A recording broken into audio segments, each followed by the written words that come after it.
মন চায় কাউকে কাছে পেতে, কিন্তু কাউকে বিশ্বাস করতে পারি না।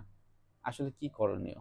খুবই গুরুত্বপূর্ণ একটি বিষয় নিয়ে আমি কথা বলবো। একদম পার্সোনাল এবং আমার একাডেমিক জায়গা থেকে আমি যতদিন প্র্যাকটিস করি, সেখানে আমার বেশ কিছু বিষয় আমি দেখেছি। সেই পারসেপশন থেকে আমি আপনাদেরকে বলবো। মূলত ৩ টা বিষয় আপনি একটু ফলো করতে পারেন। নিশ্চিত এই ৩ টা বিষয় আপনাকে অনেক বেশি ট্রাস্টওর্দি করবে। অনেক সময় দেখে কি যে এই যে বিষয়টি যেটি আমার ভিতরে হচ্ছে, এটা মানে কি আমি কিন্তু কাউকে বিশ্বাস করতে পারছি না। এর কারণ হলো এখানে আমার ট্রাস্ট ইস্যু আছে।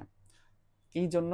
কারণ হয়তো আমি কাউকে দেখেছি, আমার পরিবারের কাউকে অথবা আমার লাইফেই একটা সময় খুব কাছের কেউ ছিল। কিন্তু সেই আমাকে ট্রাস্টের জায়গাটি ধরে রাখতে সাহায্য করেনি। এখন আমি ওই ব্যক্তির জন্য এই পৃথিবীর যত রকমের আ ওই ক্যাটেগরি যে তার সাথে যে সম্পর্কটা ছিল, হয়তোবা সে আমার আ প্রেমিক অথবা কোনো প্রেমিকা।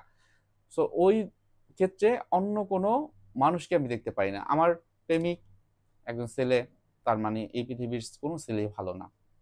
তাকে দিয়ে ট্রাস্ট করা যায় না। এটা কিন্তু হয়। তাহলে এই জায়গাটাকে আমাকে আইডেন্টিফাই করতে হবে। এই অতীতের কোনো বিষয় ক্ষেত্রে এটা হচ্ছে কিনা। ২য় নাম্বারে আমরা বলি সিস্টেমেটিক ডিসেনসিটাইজেশন। মানে হলো যা কিছুই হোক না কেন, আমি যখন কাউকে ট্রাস্ট করতে পারছি না, আমি যদি ধরতে পারি যে আমার পুরনো কোনো স্মৃতির কারণে, পুরনো কোনো একটা জায়গাতে আমি খুব নিজেকে প্রতারিত হয়েছি এটা মনে হয়েছে। তার কারণ হচ্ছে এই সময়টায় পজ নেয়া। আমি এই সময়টা অপেক্ষা করব। এই সময় কোনো সিদ্ধান্ত নিব না। তাহলে কি করব? আমি খেয়াল করব ওই সময়গুলোতে আমি কেমন আছি। আমি খুব বেশি অ্যাংশাস থাকছি। আমার কি মনে হচ্ছে যে কেউ আমাকে ট্রিগার করলেই মনে হয় এখনই কোনো সম্পর্কের দিকে যাচ্ছি। এটা আমার খেয়াল রাখতে হবে। সো এটা করা ঠিক হবে না ওই সময়টায়। বরং আমি এখন পজ নিব। হ্যাঁ? এই সময়টায় কি হয় যে আমি ম্যারাথনে গেলাম, পড়ে গেলাম। এই অবস্থায় আমি দৌড়াতে পারব না। এখন আমি উঠবো এবং সেই যে উঠবো তখন ওই সময় নিব। উঠার সময়টা নিব। এবং আমি যখন পরবর্তীতে দৌড়টা দিব, বুঝে শুনে দিব। অতীতের যে বিষয়গুলো হয়ে গিয়েছে এটা আমার যেন একটা লার্নিং থাকে। লার্নিংটা যেন আমার লাইফে আমি যেন এপ্লাই করতে পারি। এই জিনিসটা কিন্তু আমি সবসময় করব। ৩ নাম্বার যে জিনিসটা, নিরাপদ সম্পর্ক তৈরি করা শেখা দরকার হয় অনেক সময়। কিভাবে শিখবেন? নিরাপদ সম্পর্ক বিভিন্নভাবে আপনি শিখতে পারেন। আপনি বই পড়তে পারেন বেশি, বেশি।